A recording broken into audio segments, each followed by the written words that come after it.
C'est un grand chef africain.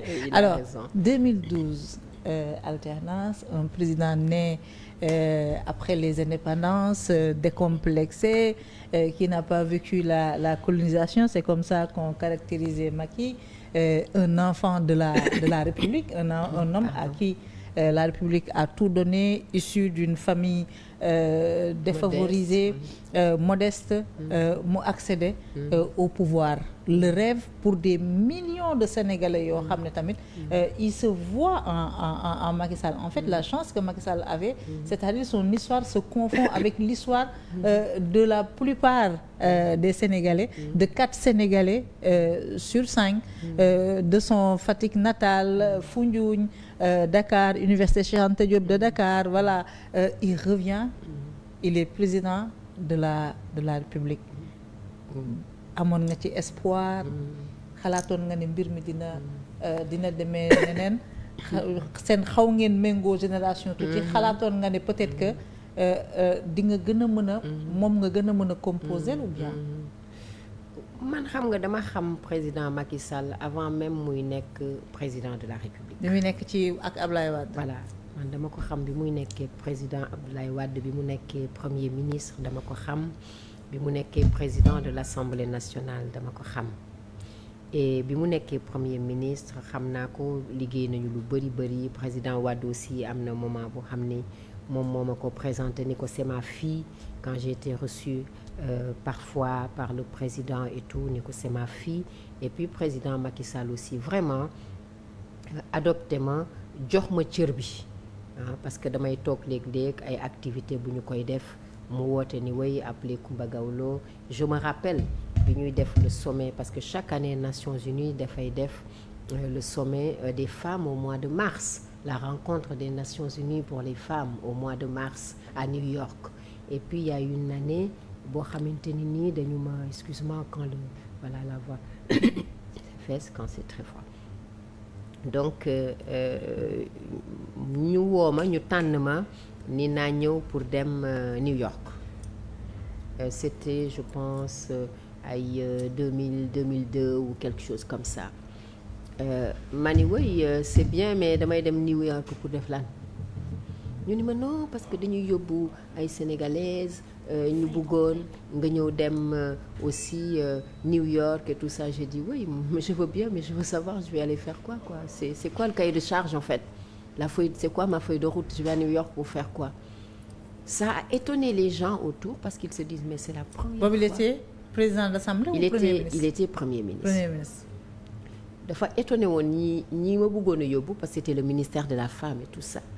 Parce que nee nañu c'est la première fois ñu ne nit kaa ñu yóbbu la New York ngay laaj bu ma demee lan laa fay def.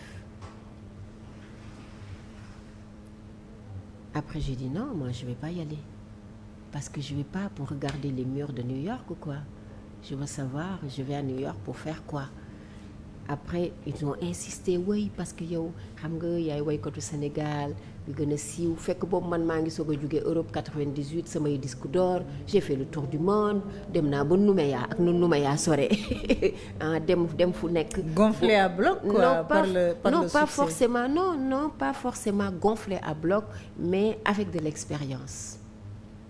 Pour man fu may dem rek damay dem parce que damay dem pour liggéey, damay dem pour un but bien déterminé, damay dem parce que dama am lu ma fay def quoi. Su fekkee damay dem pour vacances ñu ne ma da ngay dem vacances, ma xam ne vacances laay dem. Su dee damay dem pour liggéey, ma xam ne liggéey laay dem, on me donne un cahier de charge. Ma xam ne lii mooy sama lettre de mission, su ma xamee ma dem xam li ma war a def mu ñëwee ma def rapport. Et là je pose la question à savoir lan laay def. Loolu jaaxal leen parce que dañoo gis tout autour nit yi ñu ngi yàkkamti ñi di woote damaa bëgg a dem, yóbbu leen ma lii ak lii. Ma ne non vous m'excusez mais du ma mën a dem. Après ñu woote wax ma ne non man daal dama jàpp daal du ma mën a dem. Et là c'est là où Macky Sall m'a reçu. Après il me reçoit à la primature ni ma woy ñu waxtaan mu ni ma woy j'ai appris que yu ñu la boolee ci groupement femmes yi nga xam ni ñooy dem New York pour représenter Sénégal da nga bañ nga ni doo dem et tout ça, mais lan moo tax. Ma ne ko bien parce qu'ils m'ont pas donné le cahier de charge, monsieur le Premier ministre. Moi je veux bien aller à New York mais je vais pas aller regarder la statue de la liberté quoi.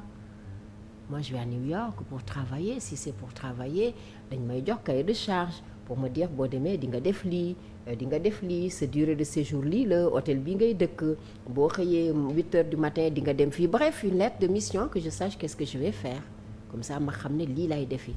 mu di ma déglu ba mu yeggal mun ma vous êtes une vraie professionnelle et vous avez parfaitement raison et je suis d'accord avec toi, yow mii yaa nekk ci dëkk. mais nag dañu laa tànn parce que dañu soxla jigéen Sénégal bu siiw bu mën a représenter Sénégal ci wàll wi nga nekk te gis nañ ni yow rek yaa ko fi mën a def. léegi man maa lay ñaan nga dem, soo demee nga def li nga sa liggéey nga représenter Sénégal, yow sax sa per jëma yëpp man maa lay koy jox, ñoom bàyyi leen foofu ak ministère. Et ça tu vois, ça m'a beaucoup touché, cette marque de confiance. Donc pour dire que xam naa Macky Sall maintenant il est clair que, et quand il a été aussi président de la République il m'a reçu, bokk naa ci nit ñi mu njëkk recevoir pour encourager leen. sama rajo Fem FM moom moo ma jox licence bi. Et pourtant man sama rajo Fem FM ci temps wu Ablaye Wade président Wade laa bëggoon licence bi, j'ai pas eu la licence avec Wade.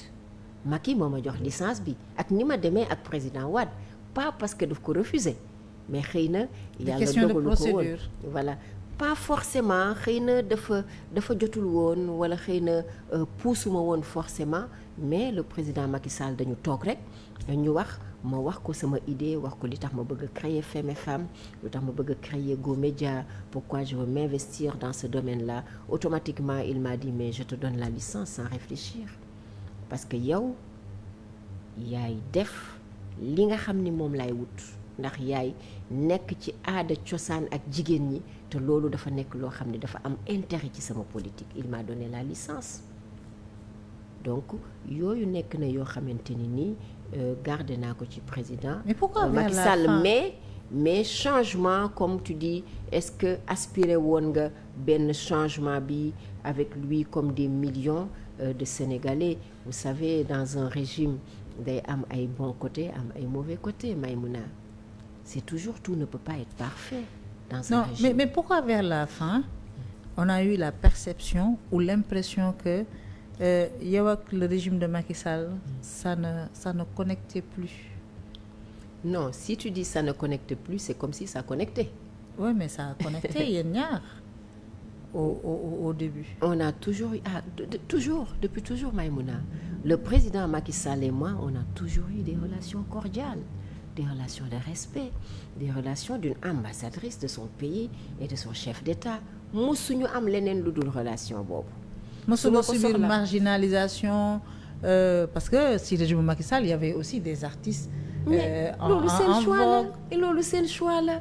Xam nga artiste bi nga xamante ni nii mooy kaas am njiitu réew teg ko ci wetam te tegu ko ci wetam, kooku dafa amul talent Maïmouna. Artiste bi mer ndax da nga soxla njiitu réew di la yóbbaale ay tukki, yow da nga amul liggéey wala da nga amul ay tournée. Artiste bi nga xam ne mooy toog di xaar njiitu réew sa réew wala fu mu mën a doon buy dem di la dugal ci avion bi, man président Wade fu muy dem yóbbu na ma. Je voyageais dans son avion présidentiel.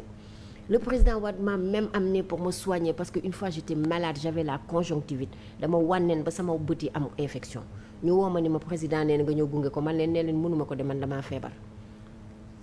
Massamba Sarr ambassadeur voilà ni ma xam nga nag yow lii. man yàlla ko yàlla yërëm wàññeeku na. man leen man damaa mënut, damaa feebar, wax leen ko mu ne ma loolu de sañu ñu ko wax sa papa. ñu insister ma ne waa d'accord maa ngi ñëw. Je viens, il m'a vu, il m'a dit mais ma fille qu'est-ce que tu as? ma ne ko j'ai la conjonctivite. Il a dit mais ça c'est grave, et il m'a amené à Paris, son médecin faj ma. Donc man gisewu ma noonu àdduna Maïmouna. Président bi sama xarit la wala damaa bëgg wala daf may teg ci wetam wala daf ma boycotté. Non, kuy gisee noonu pour man mooy ku amul talent, kuy toog di yaakaar keesu présidentiel. Ouais, mais au-delà bien que neex na mais boo amee liggéey, am talent, am notoriété, am xam-xam, am expérience Maïmouna, am nga toujours ay possibilités pour te surpasser. Mais au-delà du talent, boo nekkee porte-voix ci sa réew, am na ñu jege woon Macky Sall, ils sont milliardaires. Du mbiru kees kese, mbiru prestige la. vers la fin dañ la gis nga déserter la scène sénégalaise. On te voyait aux côtés d'autres chefs d'État. Mais parce que aux côtés d'autres. Mais Maïmouna, c'est là où c'est intéressant. Parce que ces autres chefs d'État ont fait appel à moi. Voilà, aux côtés d'autres chefs d'État, aux côtés d'autres premières dames. Mais nga déserter la scène sénégalaise. Alors. moo tax ma ne la on a eu l'impression la perception voilà que y a quelque chose qui n'allait pas très bien non parce que nu koy woowee xam nga ku lan sa réew tëggul non Maïmouna déserté wu ma koy waxee sax non déserté wu ma de nit demal fañ la soxlaa kuy walyaani sa réew moo tëggul dama ne demal fañ la soxlaa soxlawuñu la woon da ngay ñoom soxlawuñu la woon non néew ma soxlawuñ ma mais man dama sant yàlla mais Maïmouna dama sant yàlla tey jii bu dee man Coumba Gawlo citoyenne sénégalaise la yeneen chef d'état di ma soxla yeneen première dame di ma soxla ci sama xam-xam ndax sama aura ndax sama notoriété sama expérience sama expertise ak sama engagement mu mën a dem ba au-delà des frontières ba yeneen chef d'état ak yeneen première dame di ma soxla mais loolu fierté la sama fierté la mais sama réew bu ñu ma woowul du ma dem di xëccoo naan kaay woo ma ñoom ñooy perte man pertuma de malaise donc mais pertuma non il y avait aucun malaise j'ai jamais eu de problème avec le président Macky Sall si c'est ce que tu vas savoir je n'ai jamais eu de problème avec son épouse je n'ai jamais eu de problème avec son entourage et puis man du ma nitu problème Maïmouna voilà man sama liggéey laa gëm et puis fañ ma soxlaa laay dem et puis fañ ma woo laay dem sama expérience sama expertise sama xam-xam su ma ko ñëwee di ko joxe soo ko dégloo c'est le bienvenu ma jox la ko mais soo ko déglul ma dem fañ ko dégloo